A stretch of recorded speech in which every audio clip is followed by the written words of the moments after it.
بسم الله الرحمن الرحيم. تذكر إذا نزل بك هادم اللذات، تذكر وأنت تنظر إلى هذه الدنيا آخر النظرات. فتخيل نفسك عبد الله في نزع الموت وكربه وغصته وسكراته وغمه وآهاته، فقد بدأ الملك يجذب روحك من قدمك، وبدأت الروح تخرج من أعضائك عضوا عضوا، فبردت القدمان ثم بردت اليدان ثم يبست الشفتان وشخصت العينان ثم بلغت الحلقوم، وأنتم حينئذ تنظرون. الحالة التي أنت عليها أترضاها للموت؟ كل نفس ذائقة الموت. نعم ستموت. دعي اللهو نفسي واذكري حفرة البلا. دعي اللهو نفسي واذكري حفرة البلا.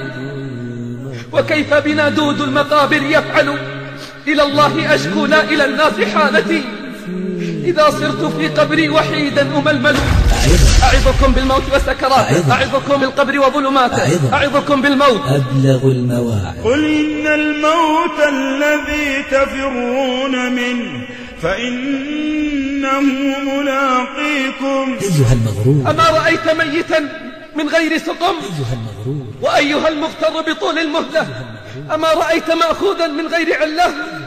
والله ستبيت في القبر وحدك، فريدا وحيدا في التراب، وإنما قرين الفتى في القبر ما كان يعمل. فاعتبر بمن مات قبلك، وربي ستندم. فماذا أعددت لذلك اليوم؟ كأنك لم تسمع بأخبار من مضى، ولم تر في الباقين ما يصنع الدهر. أفق من سكرتك قبل حسرتك، وتذكر نزور حفرتك وهجران الأقارب. أيها المغرور، يا سالكا طريق الغافلين، أيها المغرور، ويا راضيا بطريق الجاهلين، متى ترى هذا القلب القاسي يلين؟ متى تبيع الدنيا وتشتري الدين؟ فلولا إذا بلغت الحلقوم وأنتم حينئذ تنظرون. سؤال أخير، هل أنت راض عن حالك؟ وهل أنت مستعد للموت لو أتاك اليوم؟